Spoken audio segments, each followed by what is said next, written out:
여호와의 날이 이르리라. 그날에 내 재물이 약탈되어 내 가운데에서 나누이리라. 네가 이방자들과 예루살렘과 사람들이 서로이 하나되어 가옥이 약탈되며 유다로 나누며 서로 백성이 절반이나 사절반이나 남은 백성은 성에서 끊어지지 아니하리라. 그때 여호와께서 나가사 그 이방 나라들을 치시되 이왕의 전쟁 날에 싸운 것 같이 하시리라.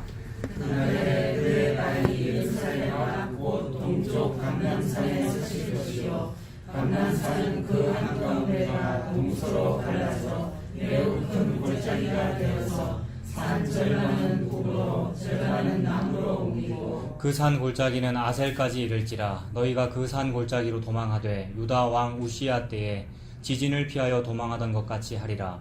나의 하나님 여호와께서 임하실 것이요 모든 거룩한 자들이 주와 함께 하리라. 그날에는 빛이 없겠고 광명한 빛이 드러날 것이라. 여호와께서 아시는 한 날이 있으리니 낮도 아니요 밤도 아니라 어두워 갈 때에 빛이 있으리로다.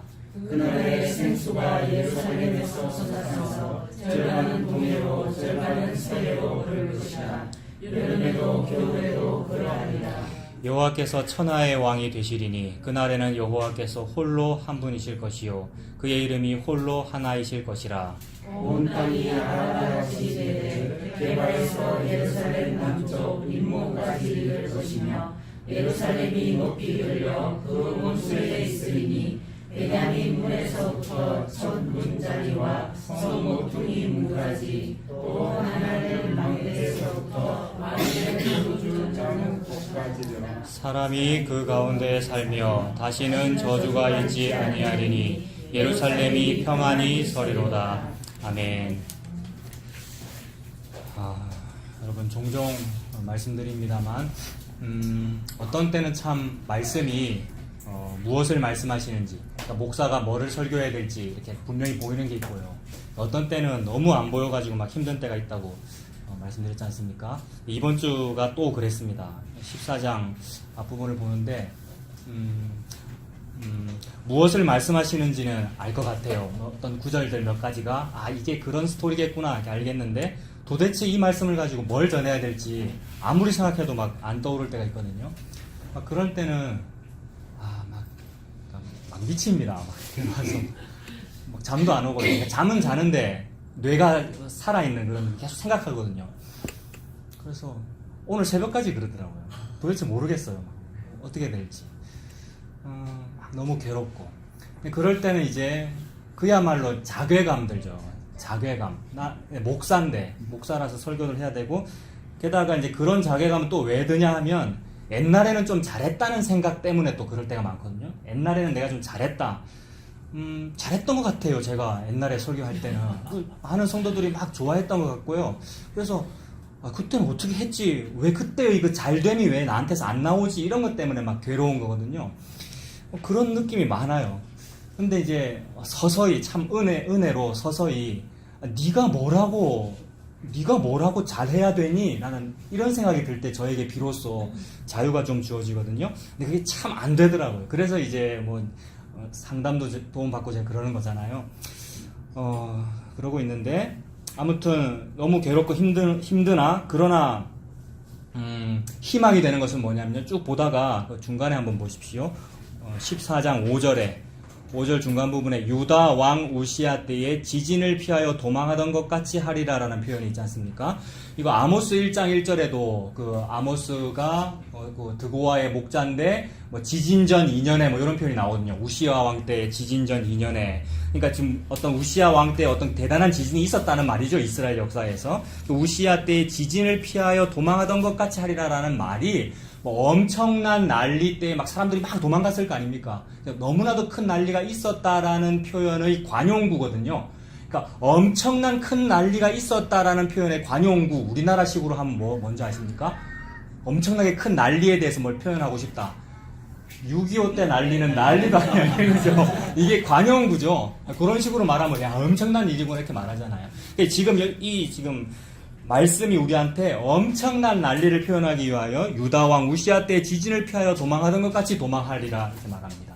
저는 이것을 두 가지로 봤는데 이게 지금 여호와의 큰 날에 대한 거란 말입니다. 여호와의 큰 날은 천하의 왕 홀로 한 분이신 분만 왕으로 드러나는 날이에요. 천하의 모든 것이 다 지가 왕이라고 살고 있거든요. 나도 내가 왕이라고 살기 때문에 좀 나에게서 목사로서의 바른 설교와 멋진 설교가 나와야 되는데라고 여기는 거란 말입니다. 근데 그게 아니야. 어디 감히. 그래서 내가 왕이 아니라는 것이 드러나고 저와 여러분이 아무도 왕이 아니라는 것이 드러나고 천하의 왕 그분만 홀로 한 분으로 드러나는 그런 날이 여호와의 날이란 말입니다. 그 날은 장차 올 미래의 그 날이지요. 우리가 바라보는 그 날이면서 동시에 예수님 태어나신 날도 그 날이고요. 예수님 십자가 지신 날도 그 날이고요. 오순절 성령 강림한 날도 그 날이고요. 우리 예수님이 왕으로 드러난 날이 다 여호와의 그 날이란 말입니다. 그 날의 이미지가 저는 두 가지로 봤단 말입니다. 이 우시아 때 도망하는 그 지진 때 도망하는 것으로서 어떻게 그러냐 하면 심판과 구원으로서 두 가지 이미지죠. 심판과 구원으로서. 그래서 심판당할 사람들은 이 날에 6.25 때 날리는 난리도 아닌 것처럼 도망가고 싶은 날이란 말입니다. 우시아 때 지진을 도망가던 것보다 더 심하게 막. 그래서 사나 날 좀 가려다오. 평생 예수님 믿는다고 믿고 살았는데 그게 금송아지였어 하는 것 때문에 너무 부끄러워서 사나 좀 나를 좀 가려다오 라고 해야 될 만한 그런 날이에요. 근데 구원받는 사람에게는 어떠한가? 이게 이제 제가 방금 나한테 희망이 뭐지? 나 괴로워 죽겠는데 새벽까지 막 뇌세포는 살아있고 몸은 자는데 괴로워 죽겠고 오늘 무슨 설교를 해야 되지? 걱정하고 있을 때에 저의 유일한 희망은 뭐냐 하면 네가 지금 뭐한테 도망가려고 그러고 있어? 네가 네 과거에 설교 잘했던 그거에 네가 지금 기대려고 하고 있어. 아니면 네 목사 직분이라고 설교자라고 네 권위에 지금 기대려고 하고 있어. 아니면 네가 공부했답시고 지금 그 지식 가지고 지금 설교하려고 그러니 너 지금 뭐한테 도망가야 돼? 하는 그 얘기입니다. 저에게는. 그게 저의 복음이에요, 여러분. 이 새벽까지 고민 끙끙 하다가 붙잡은 그 복음이란 말입니다. 그래서 경민아 너의 도피성이 뭐야? 네 도피성이. 네가 뛰어 들어가야 돼. 6.25 때 날리는 난리도 아닌 것처럼 다 갖다 버리고 소돔 고모라성 그거 부귀 영화 바라보지 말고 싹 다 갖다 버리고 뒤도 돌아보지 말고 도망 들어가야 될 곳이 그게 너의 도피성 예수 그리스도야. 유다 왕 우시아 때의 지진을 피하여 도망하던 것 같이 도망가가지고 저는 왕이 아니었어요. 저는 설교자가 아니었어요. 저는 선지자가 아니에요. 농부예요. 그게 아모스잖아요. 그 사람이. 그러면서 뛰어 도망 들어가야 될 곳이 예수 그리스도다. 그 얘기입니다. 그 저와 여러분에게 목사에게 믿음 있는 저와 여러분에게 내 믿음이 그게 믿음이 아니었어요. 내가 조금 전까지 믿던 그 믿음이 아니었어요. 나는 부인되어지고 예수님이 저의 도피성이군요 하면서 천하의 왕 홀로 한 분이신 그분만 높임 받으시는 그 일이 그 사람에게 마치 재림이 임한 듯, 그러니까 다 이루어진 듯 여호와의 큰 날이 임한 것이죠. 그게 회개가 이루어진 것이고 그게 하나님이 높임받는 일입니다. 그것이 도피성의 의미이지 않습니까? 저는 도피성으로 뛰어 들어갑니다, 여러분. 도무지 뭘 말해야 될지 모르겠고요. 이 본문을 통해서도 예수님만 높임받기를 원하고요. 여기서 나나 여러분이 드러나지 아니하고 저와 여러분의 인간적 행함이 드러나지 아니하고 자꾸 해석이 어려우면 행함으로 해석하기가 쉽거든요. 해석이 어려우면 이 부분에서 내가 이렇게 하자고 말을 해야 되겠다고 해석될 때가 막 그게 아니고 저와 여러분의 행함이 드러나지 아니하고 예수님만 높임 받으시기를 원합니다. 그래서 14장 1절부터 보겠습니다. 여호와의 날이 이르리라 라고 하는데 이 많은 선지자들이 여호와의 날, 그 날이라고 하면서 표현하잖아요. 미래에 있을 어떤 날을 주로 말씀합니다만 특히 구약에서는 미래에 있을 어떤 날이죠. 왜냐하면 예수님의 초림도 미래고 구약에서는 그죠? 재림도 당연히 미래고 그리고 표면적으로는 이스라엘 역사상 이스라엘이 부흥하는 어떤 날, 이방이 다 죽고 이방이 다 멸망, 이스라엘 부흥하는 어떤 날, 그런 날을 또 여호와의 날로도 보잖아요. 그래서 미래의 어떤 날로 설명하지 않습니까? 그 여호와의 날이 이르리라 라고 하면서 그 날에 라고 하는데 자, 조금 더 읽기 전에 선지자들이 주로 여호와의 날이라고 말하면 백성들은 덮어놓고 선지자가 뭘 말하는지 제대로 듣지도 않고 덮어놓고 그날은 좋은 날 이렇게 생각했었습니다. 그죠? 여호와의 날, 그날은 마침내 궁극적으로 나타날 우리나라의 부흥의 날 뭐 그런 거잖아요. 일제시대로 치면은 광복이 되는 그런 날을 막 기다린 것처럼 이스라엘 백성들이 우리나라가 다시 한번 옛날에 다윗 왕 때처럼 아니면 솔로몬 왕 때처럼 부흥하는 그날을 막 기다리는, 그래서 막 기다렸단 말입니다. 그날이 오기를 기다리고 열심히 막 예배드리고 막 거짓으로 종교성으로 행함과 율법으로 막 뭡니까 물질을 모으고 노력을 모아가지고 막 많이 했단 말입니다. 그런데 하나님 뭐라 말씀하시냐면 그 부분을 한번 찾아보죠. 아모스 5장 보십시오. 많은 백성들이 막 여호와의 날을 사모한다고 기다린다고 그러는데 하나님은 뭐라 말씀하시는지. 아모스 5장입니다. 1279페이지.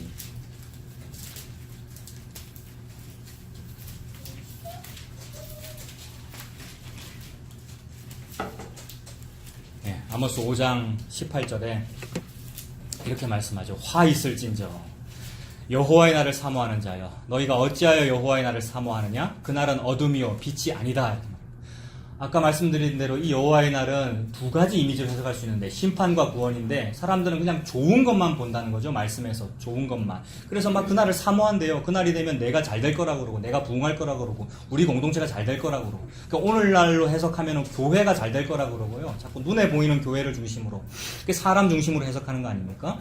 그래서 하나님 말씀은 어떻게 그걸 사모하느냐. 그날은 어둠이다. 빛이 아니다. 19절에 마치 사람이 사자를 피하다가 곰을 만나거나 혹은 집에 들어가서 손을 벽에 대었다가 뱀에게 물림 같도다 라고 말합니다. 그래서 사자 피했다, 나 큰 어려움을 피했다 라고 말하는데 곰을 만난 거예요. 지금 곰이 나타났구나 거기에. 벌레 나왔어? 벌레가 많이 기어다녀요 그래 지금. 위에 무슨 벌레가 나타났다고 그걸 피한다고 피했는데 다른 거 만났다는 말이죠. 그래서 무슨 큰 재앙 피해서 아주 좋은 날 만났어. 여호와의 날을 만났어 라고 했는데 진짜 재앙은 여호와의 날이야. 이 말씀이죠. 그래서 사자를 피했는데 곰을 만났답니다. 그러니 무서운 곰이 여호와의 날이죠. 그 다음에 이 벽은 참 괜찮아. 이 벽은 좋아. 이 벽은 튼튼해. 이 성전 건물 우리가 열심히 지었어. 금은보화를 동원해서 지었어 라고 벽을 든든하다고 기댈 언덕이라고 이걸 배웠는데 뱀에게 물렸다 이 얘기죠. 눈에 보이는 벽, 시스템, 건물 이런 걸 얼마나 우리가 소중히 여기는지요. 그게 다 행위와 율법으로 나타나는 거잖아요. 그런데 뱀에게 물림과 같답니다. 그래서 여호와의 날은 빛 없는 어둠이 아니며 빛남 없는 캄캄함이 아니냐. 계속해서 빛과 어둠을 가지고 지금 설명하십니다. 21절에 내가 너희 절기들을 미워하여 멸시하며 너희 성회들을 기뻐하지 아니하나니. 얼마나 성회로 많이 모였고 부흥대성회 그죠? 월삭으로 모이고 절기로 모이고 얼마나 하나님 앞에 이런 걸 많이 했습니까? 근데 기뻐하지 아니하신답니다. 너희가 내게 번제나 소제를 드릴지라도 내가 받지 아니할 것이요 너희의 살진 희생의 화목제도 내가 돌아보지 아니하리라. 네 노랫소리를 내 앞에서 그칠지어다 내 비파소리도 내가 듣지 아니하리라. 얼마나 하나님 앞에서 막 찬양한다고 그러고요. 우리가 어줍지 않게 행위로 그렇게 많이 했었는데 하나님 그거 받지 않으신답니다. 오직 하나님께서 받으시는 거는 인간들이 막 자기 희생으로 드리는 희생의 화목제, 자기의 행위의 희생으로 드리는 희생의 화목제를 받지 않으시고 하나님께서 유일하게 받으시는 희생은 자기 아들의 희생이죠. 예수 그리스도의 그 희생만 받으십니다. 그 자기 아들의 희생이 정의롭고 공의로운 겁니다. 그래서 24절에 오직 정의를 물같이 공의를 마르지 않는 강같이 흐르게 할지어다라고 말씀하십니다. 하나님이 말씀하시는 의라고 하는 것은 자기 아들 어린 양의 피가 의로운 거잖아요. 그래서 하나님 그것만 말씀하시는데 사람들이 자기 거를 많이 들여놓고 자기 행위를 많이 들여놓고 아래에서 위로 막 자기 거를 많이 올려 들여놓고는 이것이 상달되어서 응답되는 그 날이 있는데 그 날이 여호와의 날이라고 막 사모해 왔습니다. 그것에 대하여 하나님께서 심판하시기를 어찌 그것을 사모하느냐 그날은 재앙이다 라고 말씀하십니다. 그런데 여러분 이것이 재앙이면 이제 슬픈 거잖아요. 그래서 우리 슬퍼해야 마땅합니다. 근데 사람들이 안 슬퍼했어요. 별로 두려워하지도 않고. 왜냐하면 그런 재앙은 우리한테 임하지 않습니다 라고 주로 믿었거든요. 그리고 거짓 선지자들이 항상 그런 일은 없습니다. 보십시오. 이것이 여호와의 성전입니다. 여호와의 성전입니다. 라고 막 그랬단 말입니다. 그래서 이것이 여호와의 성전이다 라고 막 이렇게 말하면서 부추기는 설교를 할 때에 많은 백성들은 든든했죠. 눈에 보이는 성전이 튼튼하니까. 이거 자꾸 와서 기댔겠죠. 이렇게 손에. 그 뱀에게 물릴 줄도 모르고 손을 기대고 그 시스템 중심으로 그렇게 신앙생활을 했겠지요.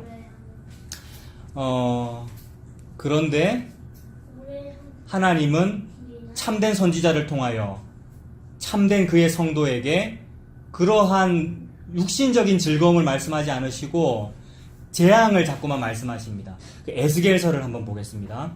에스겔 2장 1152페이지. 1152페이지.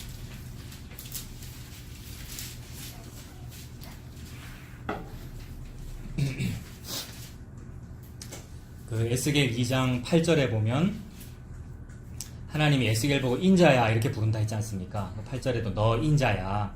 내가 너에게 이르는 말을 듣고 이 패역한 족속같이 패역하지 말고.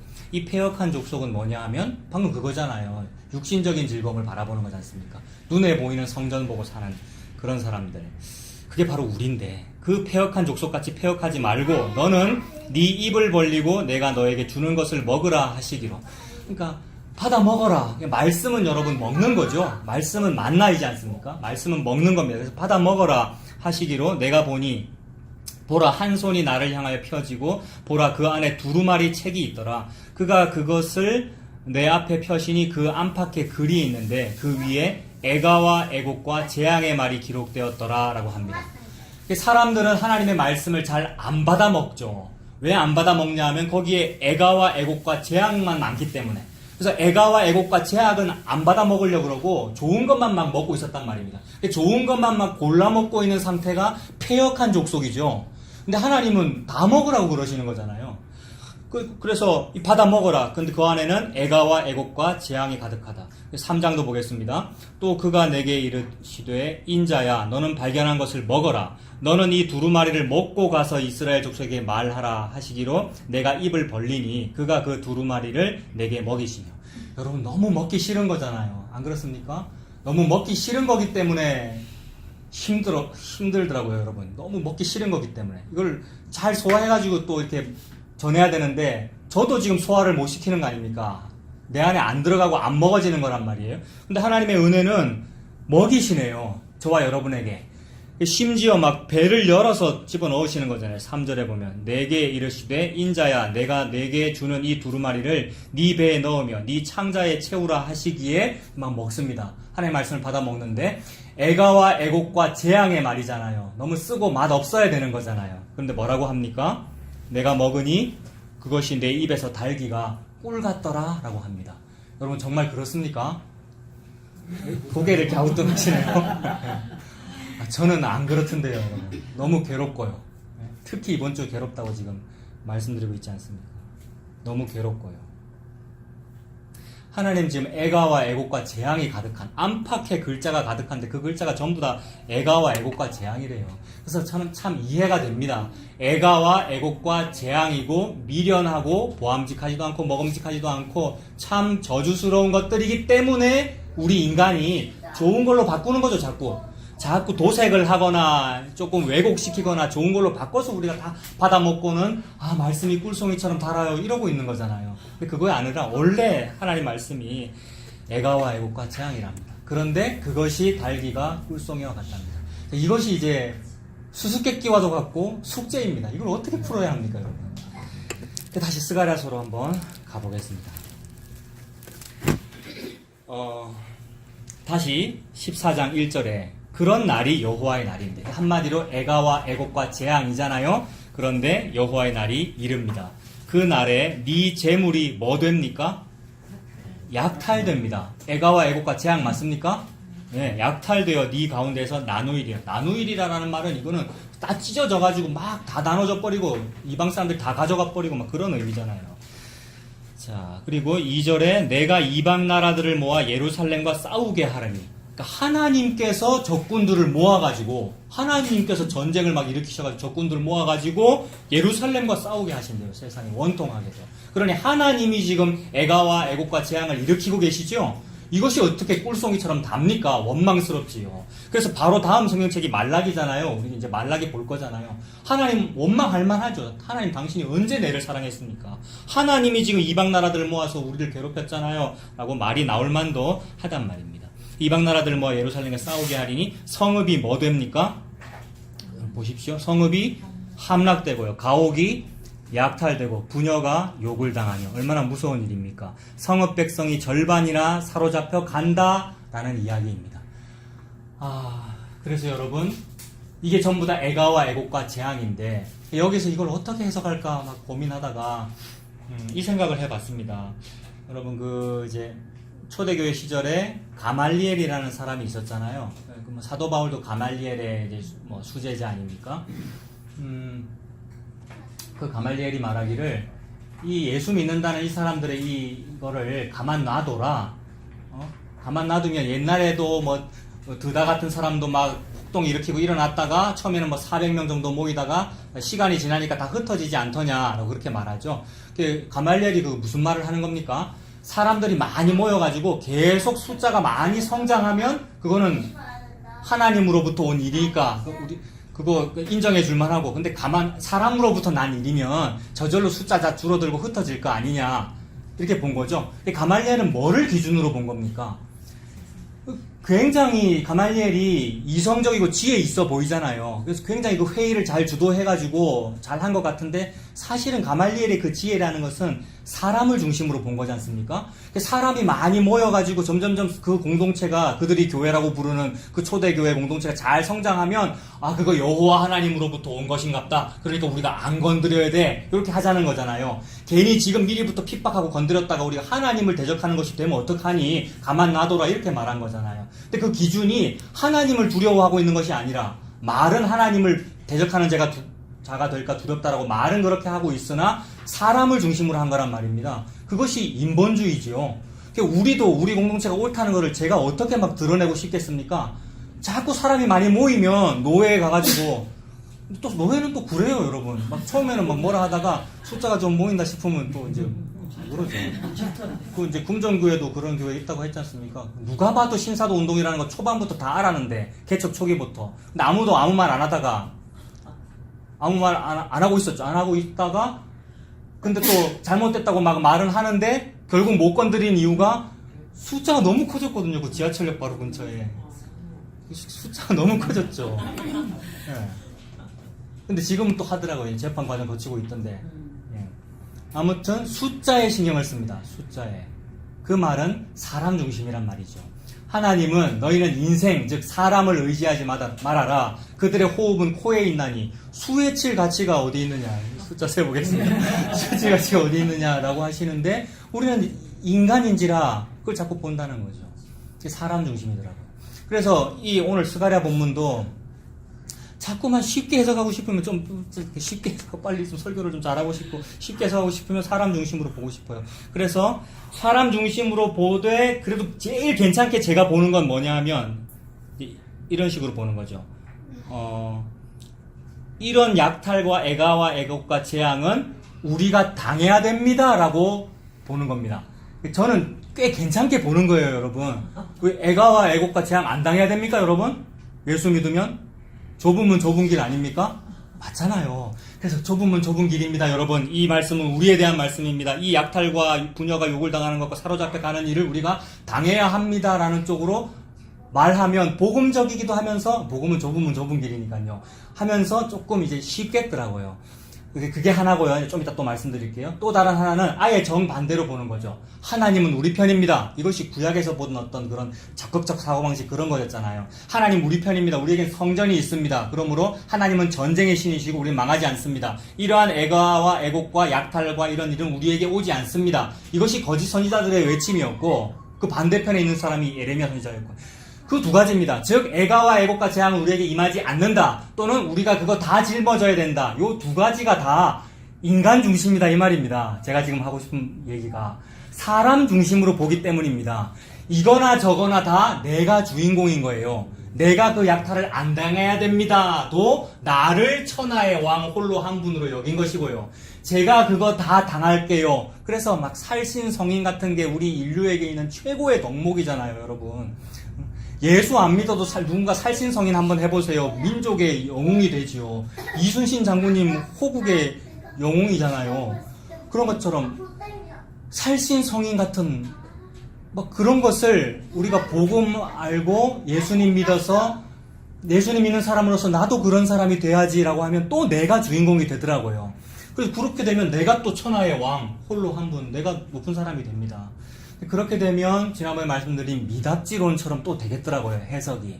그러니까 미답지로 가야 된다. 나는 애가와 애곡과 재앙, 늘 핍박받는 길로 가야 된다. 근데 막 가기 싫어하면서 그리고 억지로 끼워 맞추고 있으면서요. 의를 위하여 핍박받는 듯 억지로 끼워 맞추고 있으면서 맞아 나한테는 이런 애가가 있는 법이야 라고 하고 있는데 그것이 과연 하나님이 말씀하시는 도피처일까? 과연 저와 여러분에게 말씀하시는 하나님의 복음일까?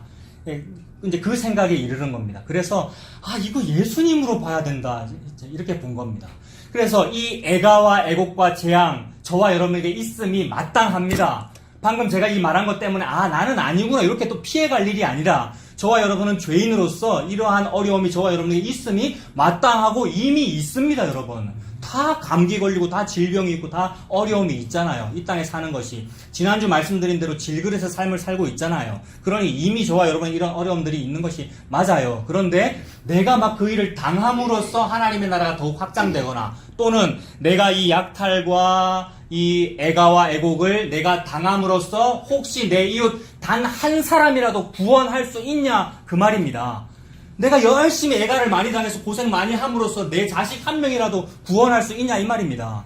밤새도록 고민했거든요. 끙끙거리고요. 이 고민으로 내 머리카락 하나도 희거나 검게 할 수 있냐 그 말입니다. 여러분 이것이 저와 여러분에게 자유입니다.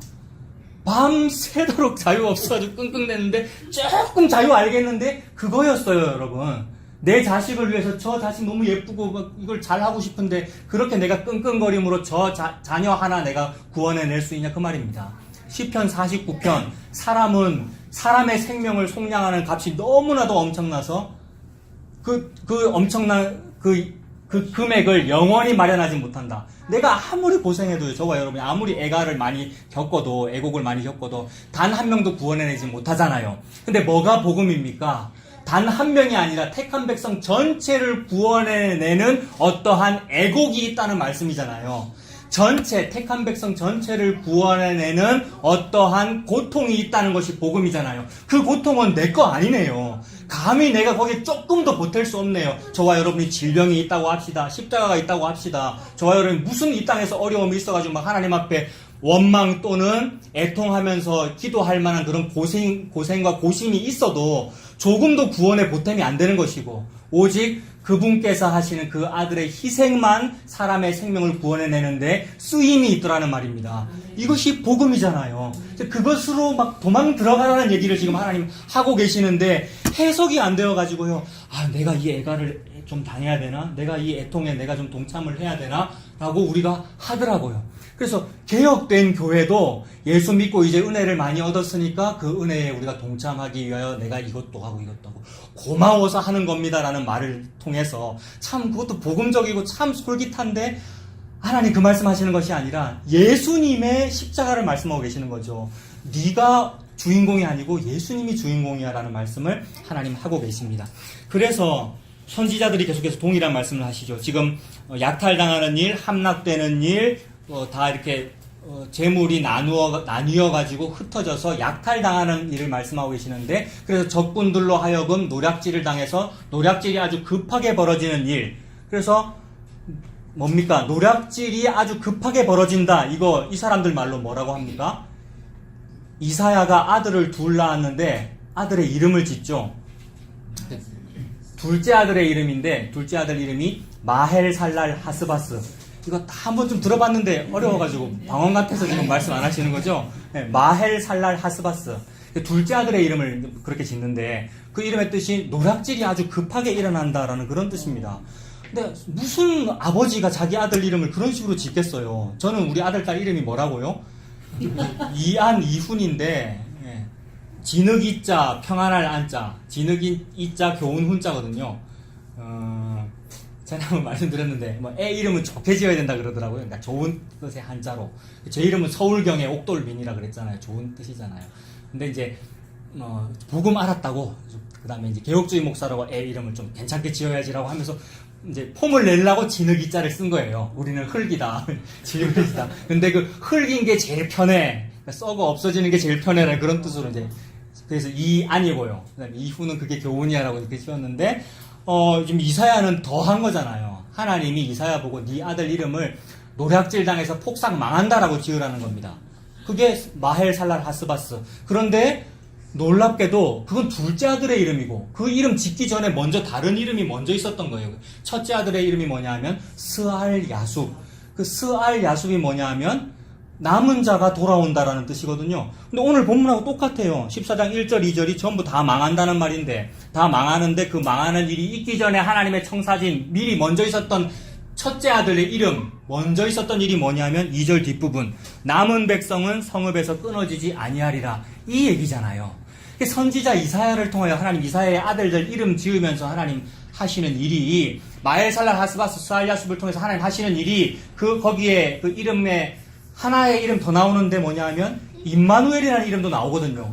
그건 아들의 이름이 아니고 처녀가 아들을 낳으리니 하면서 임마누엘이라는 어떤 신비로운 이름이 등장하는데, 그 이름은 신약과 연결하면 예수님이잖아요. 그러니 하나님은 지금 예수님을 말씀하고 있다는 거죠. 예수님을 말씀하고 있는데 인간은 뭐 하고 있습니까?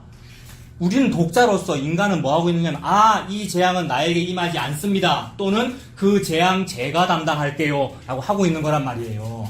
그래서 나에게 임하지 않습니다라는 이거는 틀린 해석이라고 우리가 늘 공격했잖아요. 그거는 개혁주의도 그렇게 공격합니다, 여러분. 즉, 바른 주경신학도 그 재앙은 우리에게 임하지 않습니다라는 해석은 구약시대 때 거짓 선지자의 해석입니다라고 말했단 말이에요. 그런데 그 재앙을 우리가 당해야 됩니다라는 해석도 잘못됐다 이 말입니다, 여러분. 그 재앙을 내가 감당해야 됩니다. 감당해서 내가 참 하나님 나라에 일조하는 뭐가 돼야 된다 그랬습니까, 우리? 화목교회. 땔감이 되어서 우리가 열을 냅시다. 아니요, 우리는 땔감이 안 탄다고요. 이거 다 알아들으셨죠? 불이 붙었으나 타지 아니한다 했지 않습니까? 떨기나무처럼. 그러니 타지 아니하니까 저와 여러분 하나님 나라에 뭡니까? 연료가 아니죠. 안 타니까요. 안 타요. 좀 타면 나라도 좀 쓰시라고 드릴 텐데 안 탄단 말입니다. 그러니 질그릇이잖아요. 쓸모가 없는 질그릇이란 말이에요. 근데 이 질그릇이 쓸모가 없는데 언제 쓸모가 있죠? 비어 있을 때 쓸모가 있지 않습니까? 나는 내 질그릇에서 쓸모를 자꾸 채워가지고 이거 좀 쓰세요 하니라고 자꾸 채우니라고 이 쓸모에다가 제가 애곡도 당할래요. 이 질그릇이 애곡과 애가와 재앙을 당해서 하나님 나라 좁은 문 좁은 길의 일을 제가 하겠습니다라고 하고 있는 중인데, 그러면 쓸모가 없답니다. 왜냐하면 빈센트 반 고흐 그림에다가 뭐 칠한 거잖아요. 지난주 말씀대로. 하나님은 그 예술가, 그 놀라운 천재성이 있는 그 예술가의 작품으로 일을 하고 싶은데 거기다가 내가 자꾸 보태려 그런단 말입니다. 그래서 그 하나님이 일하고 싶은 그 천재적인 그 예술가, 그분이 누구냐면 예수 그리스도이시죠. 예수님을 가지고 하나님 지금 일을 하고 계신다는 그 말씀을 하시는 거죠. 그래서 마엘살랄 하수바스 스알야숲을 가지고 임마누엘을 말씀하고 계십니다. 오늘 본문은 지금 예수님 말씀하시는 거죠. 그래서 예수님이 그 애가와 애곡과 재앙을 당하시니 그것이 십자가에서 다 이루어진 그 일입니다. 예수님께서 십자가에서 다 이루신 것이 저와 여러분의 생명이니 그 은혜를 받은 사람을 보고 남은 자라고 그러죠. 남은 백성은 성읍에서 끊어지지 아니하리라. 이것이 저와 여러분 도피성 들어가가지고 우리가 살아남은 그 일입니다. 3절 보겠습니다. 3절에 그때에 여호와께서 나가사 그 이방 나라들을 치시되 이왕의 전쟁 날에 싸운 것 같이 하시리라. 이왕의 전쟁 날이라는 것은 예전에 있었던 여러 전쟁의 날에 이런 뜻이잖아요. 이왕의라는 말은 예전에 있었던 그런 말이잖아요. 예전에 있었던 전쟁들 떠올려 보면 저는 뭐가 떠오르냐 하면 이 장면에서는 홍해가 떠오릅니다, 여러분. 홍해. 홍해 바다를 통해서 하나님 보여주고 싶으신 것은 너희들이 싸우는 거 아니야 라는 요거를 보여주고 싶은 거죠. 홍해에서의 핵심은 너희들이 싸우는 게 아니야. 그래서 도무지 가를 수 없는 바다를 보여주시는 거잖아요. 좀 작은 실개천이면 내가 어떻게 댐이라도 쌓아보겠지만 도무지 가를 수 없는 거, 그게 바다 아닙니까? 그런데 그 바다도 또 어떻게 하시냐면 잘 가고 있었는데, 출애굽기 14장에 보면 잘 출애굽의 그 길, 광야길을 잘 가고 있었는데 옛날 개역 한글판 성경책에는 돌쳐서라고 적혀져 있었습니다. 돌쳐서 뭐 비하 히롯 곁 바다 곁에 장막을 쳐라. 저 어릴 때 돌쳐서라는 말이 무슨 말인지 몰랐거든요. 근데 개역 개정판 성경책에서 바뀌었어요. 뭐라고 바뀌었냐면 돌이켜서라고. 그 말은 길을 잘 가다가 돌이켜서 도로 바닷가에 가지고 장막을 치라는 말입니다. 뒤에는 애국 군대가 쫓아오는데. 근데 하나님은 그런 식으로 일을 하셔요. 하나님의 십자가는 항상 그런 식으로. 그래서 분명히 안 당해도 되는 일인데 이스라엘 백성이 홍해 안 가도 되고 마른 땅으로 계속해서 가나안 땅 가도 되는데 돌이켜서 바닷가에 가가지고 장막을 치게 만드십니다. 그것이 14장 2절과 같잖아요. 2절에 보면 내가 이방 나라들을 모아 예루살렘과 싸우게 한다. 하나님이 지금 그 일을 하고 계시는 겁니다. 하나님이 홍해 가르시는 것을 보여주시는 것이고 하나님이 어떤 어려운 일을 통하여 하나님의 영광을 드러내는 일을 하고 계시는 겁니다. 그래서 여러분 그 날 때부터 맹인된 자, 아픈 사람 이런 사람들 데리고 오면서 이 사람이 이렇게 아픈 거, 이 사람이 이렇게 장애를 입은 것이 부모의 죄 때문입니까? 이 사람이 죄지어서 그런 겁니까? 막 사람들이 묻잖아요. 그러한 질문도 인간을 주인공으로 뒀기 때문이죠. 아까 제가 잘못된 해석 말할 때 그 인간을 주인공으로 뒀기 때문에 그런 겁니다. 근데 하나님은 예수님이 주인공인 거잖아요. 누구의 죄 때문에 그런 장애가 있는 것이 아니고 이 일을 통하여 하나님의 영광을 드러내려고 그런다. 하나님의 영광은 뭐가 영광인데요? 아들의 영광이 하나님의 영광이죠. 아들의 영광을 드러내기 위해서 나사로를 살릴 때도 그런 말씀 하시고요. 아들의 영광을 드러내는 겁니다. 아들의 영광을 드러내기 위하여 그냥 가나안 땅 가도 되는데 돌쳐서 도로 어떠한 어려운 일, 십자가에 해당하는 일, 애가와 애곡과 재앙에 해당하는 일을 하나님이 일으키십니다. 애굽 왕 바로는 이스라엘 백성을 쫓아가고 싶었습니까, 여러분? 애굽 잘 생각해 보십시오. 애굽 왕 바로와 그의 특공대 특별병거 600승 특공대에다가 일반 군대 또 몇천 명 동원해서 완 그 군인들과 애굽 왕 바로는 쫓아오고 싶었습니까? 재앙 10개 당하고 장자까지 죽고 황복 자포자기 상태인데 안 쫓아가고 싶단 말이에요. 상상 안 해보셨습니까? 안 쫓아가고 싶은데 여호와께서 그의 마음을 강팍하게 하사 쫓아가야 되겠다는 생각을 들게 하여 쫓아가는 거잖아요. 내가 이방 나라들을 모아 예루살렘과 싸우게 하는 일을 하나님께서 하시는 거지 않습니까? 그러면 나에게 생기는 어떤 어려움도 하나님께서 하시는구나 라고 하면은 안심할 수 있죠. 조금 안심할 수 있습니다. 잘은 안 될 수 있으나 여러분 이해됩니다. 저도 그러하고요. 하나님께서 하시는군요. 그리고 그거 제가 겪는 거 아니군요 라고 해야 되죠. 지금 오늘 제가 하고 있는 해석이 예수님이 그 일을 겪어내셨군요 이거잖아요. 그래서 내가 이방 나라들을 모아서 예루살렘에 싸우게 하리니, 그래서 그 홍해바다 그렇게 돌이켜서 이제 장막치게 하시고 결국 애굽의 군대가 공격해 오게 하시고, 그때 또 이스라엘 백성들은 원망하잖아요. 애굽에 매장지가 없어서 우리를 여기로 다 죽게 만들었느냐라고 할 때에 너희는 가만히 있어 여호와의 구원을 봐라. 그리고 그때 누가 싸우냐면 여호와의 사자가 싸우시고 구름기둥과 불기둥이 싸웁니다. 구름기둥과 불기둥은 두 개의 기둥처럼 보이지만 하나로 보면 되거든요. 같은 거거든요. 낮에는 구름기둥, 밤에는 불기둥. 같은 기둥이고, 불과 구름 이렇게 보면 불은 밝은 빛이고요. 구름은 빽빽한 구름은 어두워지겠죠. 그러니까 빛과 어두움이고요. 이 빛과 어두움은 오늘도 빛과 어두움 계속해서 나왔는데 예수님의 이미지입니다. 예수님이 임재하면, 하나님이 임재하시면 그런 이미지고요. 오순절 성령 강림 때도 바람 소리가 막 나고, 그런 장면은 구름으로 볼 수 있고요. 바람. 그 다음에 불의 혀같이 갈라지는, 불과 구름의 이미지는 예수님의 임재하심의 그런 이미지입니다. 예수님께서 대신 싸우시는 거죠. 홍해 바다를 가르신 분은 예수님이죠. 홍해 바다를 가르신다는 그런 이미지가 하나님의 영이 수면 위를 운행하시니라의 이미지잖아요.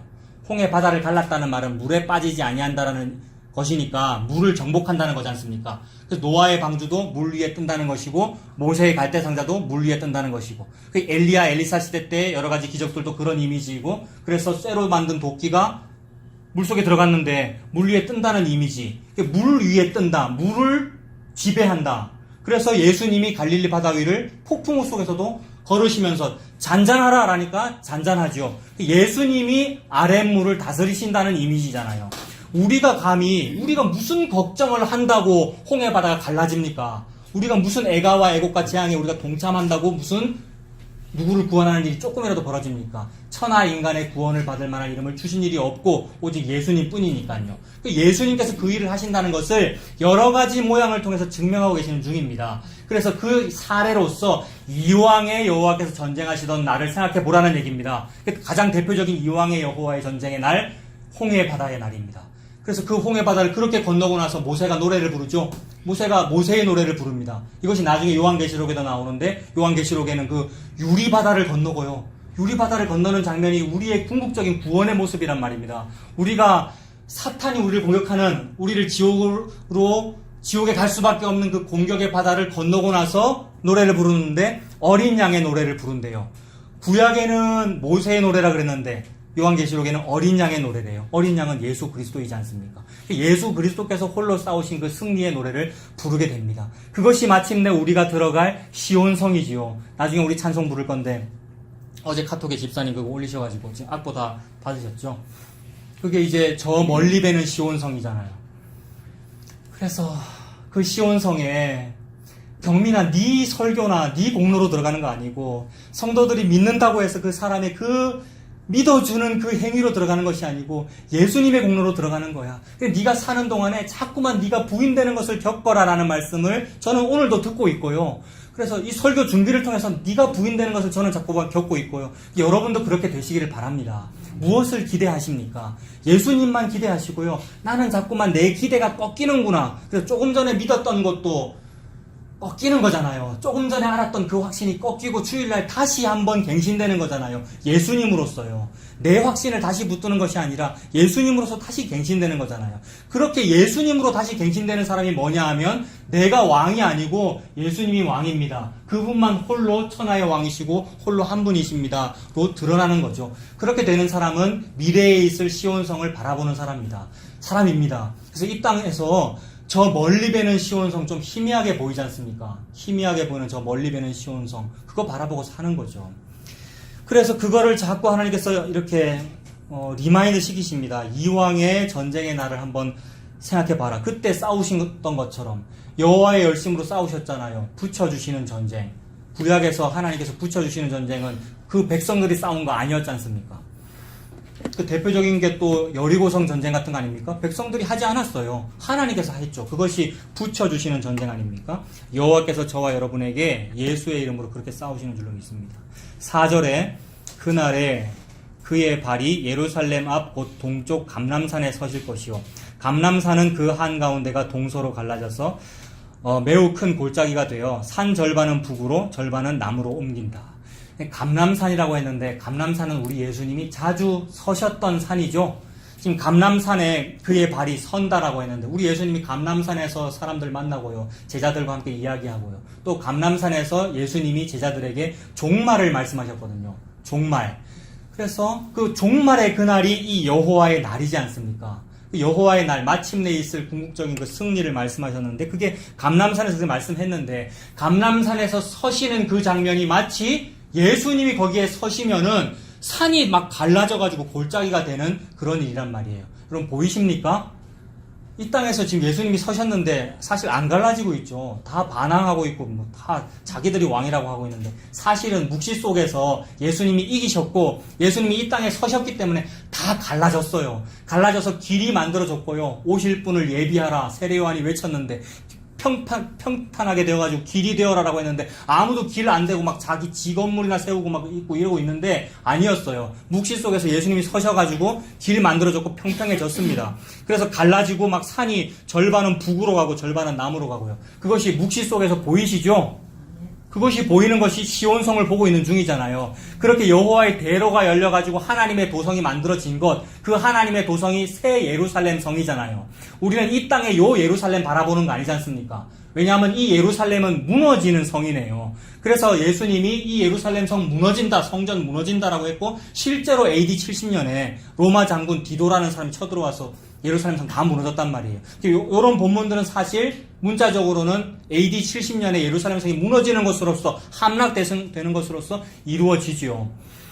그리고 그 말은 이 땅 눈에 보이는 이런 예루살렘 성은 소돔과 고모라라는 얘기죠.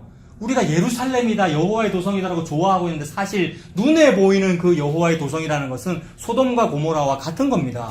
그러니 구원은 뭐냐 하면 눈에 보이는 그 예루살렘 성, 눈에 보이는 교회가 잘 되는 것이 구원이 아니고 눈에 보이는 그 예루살렘 도성에서 밖으로 뽑혀져 나가는 것이 구원이죠. 그 소돔 고모라에서 뽑혀서 나가는 것이 구원이잖아요. 그래서 아브라함은 기도하고 조카 롯은 구원받는 거 아닙니까? 예수님은 기도하시고 성령께서는 말할 수 없는 탄식으로 기도하시고 우리는 구원받는 거죠. 소돔과 고모라에서. 그런데 이 예루살렘 성이 좋아가지고 이 땅이 이게 좋은데요 라고 하고 있으면 또는 많이 좀 기독교적으로 바꿔가지고 교회는 좋은 거잖아요 라고 하고 있으면 눈에 보이는 교회를요. 아니죠. 그 롯의 아내죠 그게. 눈에 보이는 교회에서 보이지 않는 교회로 하나님께서 뽑아내시는 일을 하고 계십니다. 그래서 그 눈에 보이는 시스템들을 밟으셨어요. 벌써 율법적인 행위들을 밟으셔가지고 절반은 북으로 절반은 남으로 골짜기에 되어 쫙 갈라져 버렸습니다. 마치 홍해 바다가 갈라지듯이 갈라져 버렸습니다. 5절에 그 산 골짜기가 아셀까지 이르지라. 아셀은 어디쯤인지 모릅니다만 예루살렘 동쪽이라고 합니다만은 지금 5절부터 계속해서 여러 지명들이 많이 나오는데, 그 여러 지명들이라는 것은 많은 어떤 이런 그 넓은 범위까지 보이지 아니하는 성전의 영역이, 보이는 성전은 그냥 그 시온산 예루살렘 그 언덕 거기만 보이는 성전이잖아요. 근데 하나님의 보이지 아니하는 성전은 너무 크죠, 여러분. 근데 성전이 너무 크다고 표현할 수 없는 것이 성전 안에 들어가셔야 되는 분이 너무 크기 때문에 그러합니다. 성전 안에 누가 들어가셔야 되는 겁니까? 예수님이 들어가셔야 되는 것이, 여호와 하나님이 들어가셔야 되는 것인데 그분이 들어가실 만한 집을 우리가 지을 수가 있습니까? 못 짓잖아요. 근데 다윗은 지을 수 있을 거라고 상상했단 말입니다. 다윗은 매우 훌륭한 믿음의 사람이라고 볼 수 있죠. 그래서 믿음으로 막 성을 짓겠다고 하는 건데도 사실 못 짓잖아요. 그러나 어쨌든 그의 아들 때에 가서 솔로몬 때 지었습니다마는 그 성전에도 그 여호와 하나님의 영광을 담을 수 없다는 것을 이사야가 발견하지요. 그게 이사야서 6장인데, 이사야서 6장 때 언제 그걸 발견하냐 하면, 그가 너무나도 믿고 바랬던 인간적인 왕, 눈에 보이는 육신의 왕 우시야라는 사람이, 우시야가 52년간 나라를 다스렸단 말이에요. 태평성대하게. 문둥병에 걸렸는데도 나라를 잘 다스렸죠. 그 말은 정치를 잘했다는 뜻 아니겠습니까? 그 말은 부국강병을 이뤘다는 얘기죠, 여러분. 문둥병에 걸렸는데도 외침이 없고 외적의 침입이 있어도 싸움 잘했다는 얘기는 무기, 국방 잘했다는 말이고 경제정책 잘 펼쳤단 말이에요. 근데 그 우시아의 칭찬이란 말이에요, 또 이사야는요. 그러니 얼마나 좋았겠어요. 근데 하나님이 죽여버리시죠. 죽여버리신다. 애가와 애곡을 주신다. 무슨 이미지입니까? 마헬살랄 하스바스입니다. 그래서 마헬살랄 하스바스를 일으키심으로써 하나님 뭘 보여주시냐 하면, 너 지금 뭐 믿고 살고 있니? 목사야, 성도 여러분이요, 뭐 믿고 살고 있습니까? 눈에 보이는 우시아 왕은 죽어 없어지는 겁니다. 죽어 없어지는 거야 하는 것을 하나님께서 보여주십니다. 그래서 눈에 보이는 인간 성전 또는 눈에 보이는 사람이 만든 궁전에 들어가 있는 왕을 보고 만족하고 있던 이사야에게 뭘 보여주시냐면, 성전에 가득한 여호와의 영광과 그 다음에 하나님의 옷자락을 보여주죠. 여러분, 이사야 6장에 보면 우시아 왕은 죽어 없어졌고요, 여호와의 성전에서 이사야가 하나님의 옷자락만 조금 봅니다. 그 말은 여호와 하나님을 봤다는 말인데 하나님이 너무 커서 다 안 보였다는 얘기예요. 옷자락만 조금 보였다는 말이잖아요. 하나님이 너무 커서 성전 안에 다 못 들어가시고, 그 성전은 고작 요만하고 그 성전에 조금 스치는 옷자락을 조금 봤다는 말입니다. 하나님이 얼마나 크기에, 여호와 하나님은 너무나도 크시다는 것을 그날 본 거죠. 그래서 그렇게 크시기에, 그 크신 하나님을 담기에 성전이 너무나도 작기에 지명을 가지고 표현하는 거예요. 아셀까지 이른다. 동쪽은 저기까지고 남쪽은 어디까지고. 그래서 나중에 또 이제 에스겔서에 보면은 성전에서 물이 나온다고 하는데 점점점 확대되는 이미지잖아요. 처음에는 발목까지 있다가 나중에는 무릎까지 차다가 나중에 허리, 그 다음에 막 수영을 해야 될 정도고, 그 다음에 바다에 가득 이르고요. 그러니까 점점점 커지는 이미지. 여호와의 성전이 너무나 크다는 얘기고, 거기서 살리는 물, 생수가 나온다는 그 이미지를 말하고 있는 중이잖아요. 너무 큰 무엇을 말하고 있는 중입니다. 우리는 너무 작은 것 가지고 막 크다고 그러고 있었어요. 근데 하나님은 너무 큰 천하의 왕 홀로 한 분을 그렇게 지금 설명하고 계십니다. 그분이 예수님이라는 얘기죠. 그 말씀을 하고 있습니다. 그래서 5절에 그 산 골짜기는 아셀까지 이를지라 너희가 그 산 골짜기로 도망하되, 자, 두 가지 이미지라고 했잖아요. 심판 때문에 피해서 도망갈 때도 막 무서워가지고 도망가면서 유다왕 우시아 때의 지진을 피하여 도망하던 것 같이 하고요. 그 다음에 저는 또 두 번째로 뭐 봤습니까? 예수님께 피하는 일. 예수님께서 지금 이 감람산 위에 딱 디디고 서가지고 지진이 일어나고요, 산이 다 갈라져 부서질 그때에 딴 데로 도망갈 생각하지 말고요, 눈에 보이는 교회당으로 도망 들어갈 생각할 필요가 없고요, 우리가 예수님께로 뛰어 들어가야죠. 그래서 우시아 때 지진이 일어나듯이 막 뛰어 들어가가지고 예수님께로, 그 도피성에게로 도망 들어가면 됩니다. 그래서 우시아 때의 지진을 피하여 도망하던 것 같이 하리라. 나의 하나님 여호와께서 임하실 것이요 모든 거룩한 자들이 주와 함께 하리라. 임하신다라는 것이 여러분 이제 임재잖아요. 하나님의 임하심을 이런 식으로 표현했습니다. 그리고 모든 거룩한 자들이 함께한다. 예수님께서 다시 오시는 날을 상상해봐도 그렇죠. 그 여러 부분에서 그런데 뭐 마태복음 25장도 그렇고 뭐 데살로니가전서 3장 13절도 그렇고 또 계시록에서 그렇고 예수님 재림할 때에 천군 천사도 함께하지만 많은 성도들이 함께한다라고 하잖아요. 그리고 예수님 십자가에서 돌아가실 때 이건 많이 읽었는데 그냥 막 넘어가다가 가만히 생각해보니까 너무 신기해요. 예수님 십자가에서 다 이루었다라고 딱 돌아가실 때 무슨 일이 있었습니까? 지진도 있었고 또 빛이 가려지고 그다음에 성소기정 찢어지고 무덤이 터지고 그냥 읽고 넘어갔는데 너무 신기해요. 무덤이 터지고 무덤 문이 열리고 자던 성도들이 많이 일어나서 예루살렘 성전에 돌아다녔대요. 그래서 부활 이후에도 예수님과 같이 다니게 됐고 사람들이 봤대요. 저 사람 두 사람 죽었던 사람인데 이렇게 봤다는 거예요. 요한복음에 보면 그런 기록이 나오죠. 다시 생각해 보니까 너무 신기해요. 임하시는 그날, 즉 여호와의 큰 날에 그 일이 있구나. 그래서 그것이 부활이고 그것이 삶이잖아요. 예수님의 십자가와 예수님의 부활로 삶이 있네요. 우리는 뭐 보고 살았다 그러고 있습니까? 우리는 잘 먹고 잘 사는 거 보고 살았다 그러고, 그리고 나사로가 살았다는 거 보고 살았다 그래요, 여러분. 나사로가 죽었다가 사는 거 보고 살았다 그러잖아요. 그래서 그걸 너무 바라는 나머지 마리아와 마르다가 울면서 예수님이 계셨으면 우리 오빠 안 죽었을 건데요 라고 하고 살고 있는 게 우리의 기도 제목들이고 우리의 이 땅에서의 한숨이잖아요. 근데 예수님은 웁니다. 그냥 내가 나사로를 지금 죽었는데 나사로 살린다고 해서 그게 산 거니? 라는 그 뉘앙스입니다, 여러분. 나사로 죽었는데 그래 예수님 다시 살리면 그게 산 겁니까? 그 나사로 다시 살았는데 그래 어떻게 됐습니까? 그 나사로? 또 죽었죠, 여러분. 그거 산 거 아니죠. 하나님 무슨 말씀하시냐면 생존은 산 게 아니죠, 여러분. 이 땅에서 살았던 것은 산 게 아닙니다. 병에 걸렸다가 불치병에 걸렸는데 다시 살아났다는 것도 그 산 거 아니잖아요. 생존 기간이 늘어나는 거잖아요. 생존하다가 또 죽을 거잖아요. 살았다라고 하는 것은 예수님이 임하신 게 살아난 거죠. 예수님이 저와 여러분에게 임한 거, 그걸 보고 살았다라고 합니다. 쉽게 말하면 예수님 믿는 게 산 거죠, 여러분. 예수님 믿고 계시죠? 예수님 믿으면 그게 산 겁니다. 살았네요, 제가요. 저와 여러분이요. 살았는데 안 믿어지고 괴로워가지고 이 살았다고 하는 생존은 귀히 여기지 생명은 귀히 여기지 아니하고 생존이 좀 더 없을까 싶어서 막 갈급한 거예요, 제가요. 막 힘든 거예요. 이 생존에 대한 말을 좀 더 해주면 멋있을 것 같고 그러면 여러분의 눈빛이 초롱초롱하단 말이에요. 그게 설교거든요, 여러분. 아니라고 자꾸 말하면서 어떤 생존에 대한 얘기, 그게 주로 어떤 좀 재미있는 예화거나 아니면 얘기거리, 설교를 준비할 때 일주일 동안 고민하다가 이번 주는 요 테마를 가지고 말하면 좋겠다 싶으면 그게 복음인 것 같지만 아닐 때가 많아요, 여러분. 주로 생존이에요. 그 생존을 하면은 그 생존 기간이 어느 만큼 늘어납니까, 제가? 일주일 늘어납니다. 여러분, 설교를 매일 하면 하루살이고요. 설교를 일주일 하면 일주일 살이잖아요. 여러분, 그게 하루살이에요. 아니었어요. 생명이 뭔데요? 예수 믿는 게 생명입니다. 목사나 성도나. 예수 믿는 것이 이게 임한 거네요. 예수님이 임하셨다? 그러면 성도가 삽니다. 무덤이 터집니다, 여러분. 그게 부활절이죠. 뭐가 따로 부활절입니까? 그리고 그게 주일이죠. 주일은 원래 토요일날 안식일 지키다가 주일은 왜 지키냐면 주일이 예수님 부활하신 날이잖아요. 주님이 부활하신 일요일이잖아요. 오늘 일요일이잖아요, 여러분.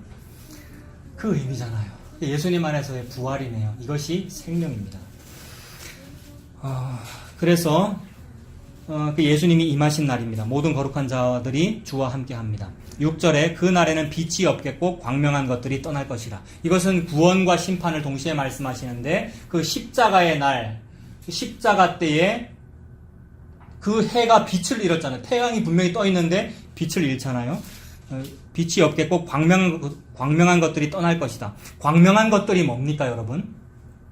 광명한 것들 다 하나님이 만드셨는데 낮에는 해고 밤에는 달과 별이잖아요. 그것들이 광명한 것들이지요. 그리고 또 광명한 것들이 뭐냐면 이 땅의 모든 군왕들이 다 광명한 것들입니다. 다 자기들이 다 천하의 왕이고 홀로 하나라고 자기를 그렇게 하잖아요. 그래서 자기를 태양에 빗대잖아요. 태양신이라고 그러고. 또 왕들은 다 황금색 왕관 빛으로 이렇게 치장하는 거잖아요. 그래서 이제 이것이 결국 기독교 전설입니다만 루시퍼라는 얘기도 그런 이미지잖아요, 여러분.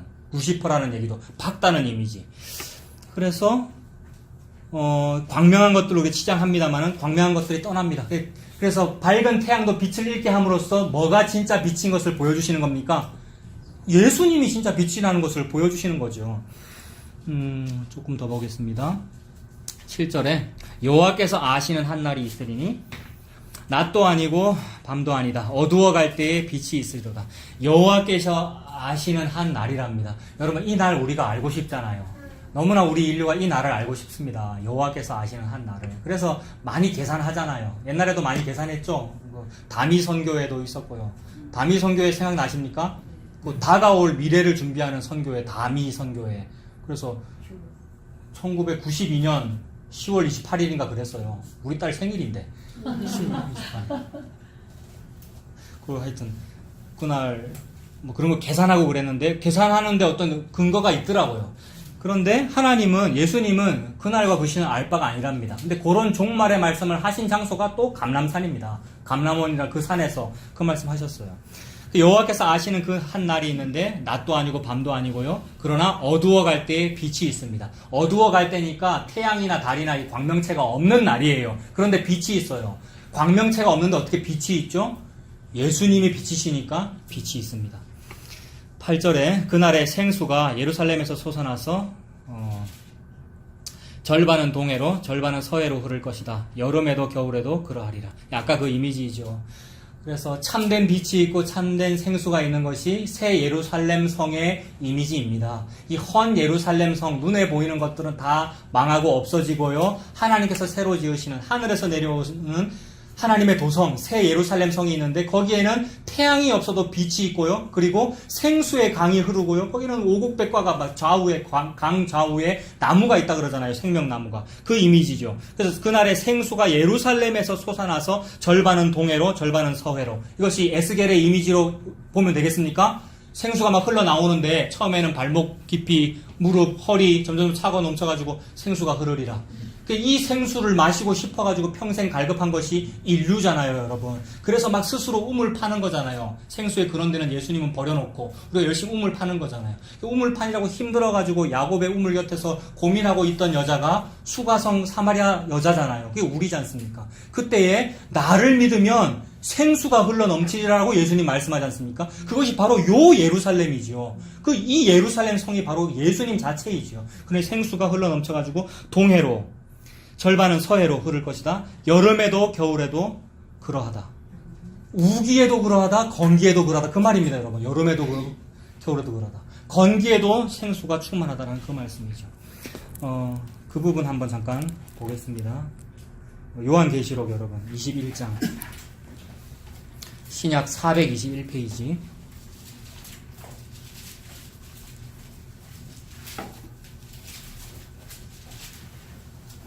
신약성경 421페이지 요한계시록 21장 22절부터 보겠습니다. 성 안에서 내가 뭐를 보지 못했답니까?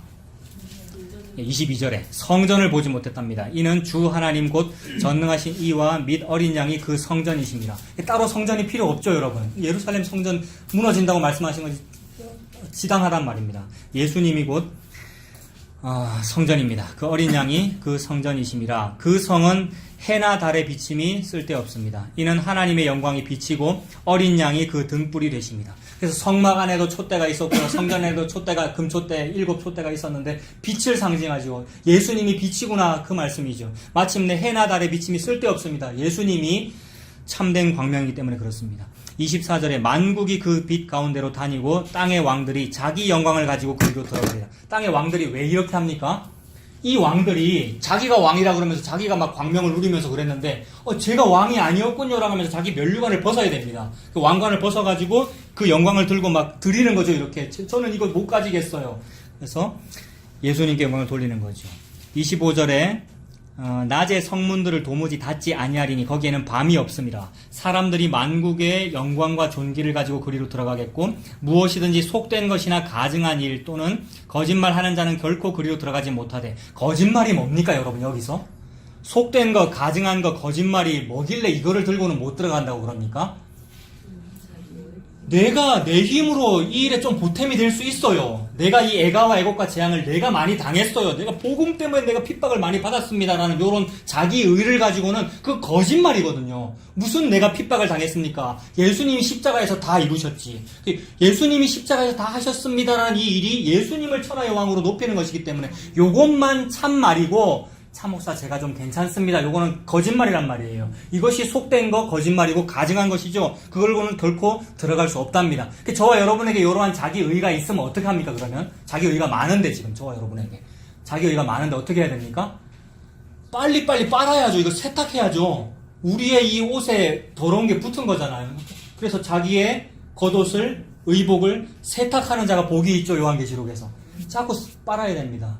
예수님의 보혈에 세탁해서 빨아서 예수님의 옷만 딱 남은 사람이 혼인잔치 예복 입은 거죠. 그런 사람이 이 성에 들어갑니다. 그래서 27절 뒷부분에 거짓말은 못 들어가고 오직 어린 양의 생명책에 기록된 자들만 들어가리라. 생명책에 기록되는 것은 혼인잔치, 혼인예복을 입은 사람이 생명책에 기록되는 것이죠. 22장입니다. 또 그가 수정같이 맑은 생명수의 강을 보여주십니다. 생명수 강. 여러분, 생명수 강. 에덴 동산의 그 강이 이제 이렇게 다시 보이는 거죠. 생명수 강. 그래서 생명수의 강을 내게 보이시니, 예수님이 생수잖아요. 우리는 그 생수의 근원을 버렸는데 그 생수가 내게로 보여주셨고 내게로 오십니다. 생명수의 강을 내게 보이니 하나님과 및 어린 양의 보좌로부터 흘러나와서 길 가운데로 흐르더라. 강 좌우에 생명나무가 있고요.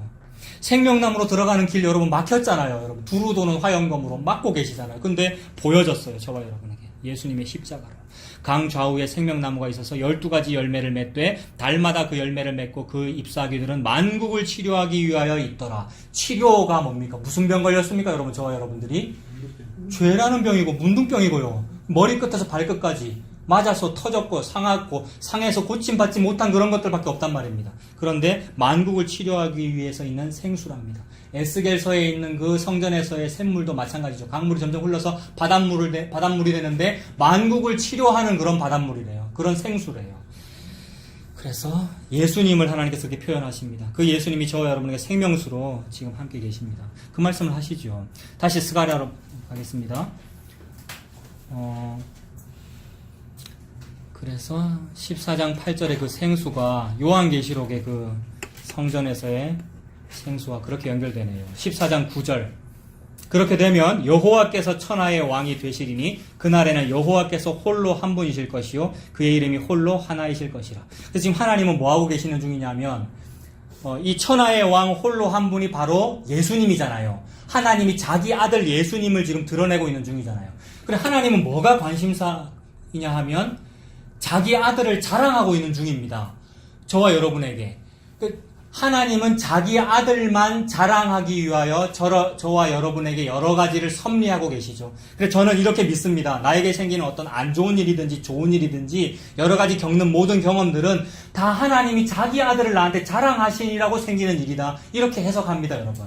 하나님이 지금 자기 아들을 막 자랑하고 계시는 중이에요. 근데 나는 그걸 보다가 못 알아먹는 거죠. 하나님이 지금 자기 아들을 자랑하고 있는 건 지금 못 알아먹고 그게 뭐라고요? 나는 지금 이게 힘들어 죽겠는데 라고 하고 있으면 나는 나를 드러내고 있는 중이죠. 나를 또 주인공으로 드러내고 있는 중이죠. 하나님은 아니야. 천하의 왕 홀로 한 분, 그게 나고 그게 곧 예수 그리스도야 라고 하나님이 자랑하고 계십니다. 그래서 우리는 뭐 하면 되냐 하면 동의하면 돼요. 하나님의 자랑에 대해서. 아, 맞습니다. 하나님이 왕이셔요. 예수님이 유일하신 왕이셔요 라고 동의하면 됩니다. 그것이 아멘이지요.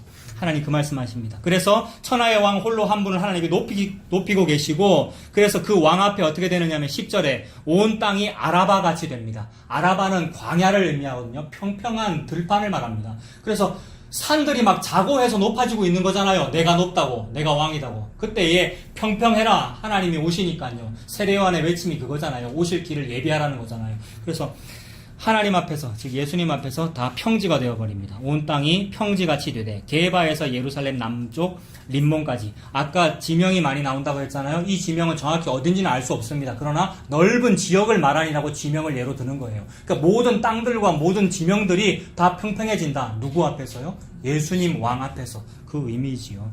개바에서 예루살렘 남쪽 림몬까지 이를 것이며 예루살렘이 높이 들려 그 본초에 있으리니 베냐민 문에서부터 첫 문 자리와 성 모퉁이 문까지 또 하나넬 망대에서부터 왕의 포도주 짜는 곳까지라. 사람이 그 가운데에 살며 다시는 저주가 있지 아니하리니 예루살렘이 평안히 서리로다. 그래서 이런 모든 지명들을 말씀하시면서 이 모든 지명까지 우리가 상상할 수 없는 그 모든 지명까지, 즉 넓은 그 지대가 바로 새 예루살렘 성전이야. 그 예루살렘 성전이 하나님께 그렇게 임하고 거기에 다시는 저주가 있지 아니하다.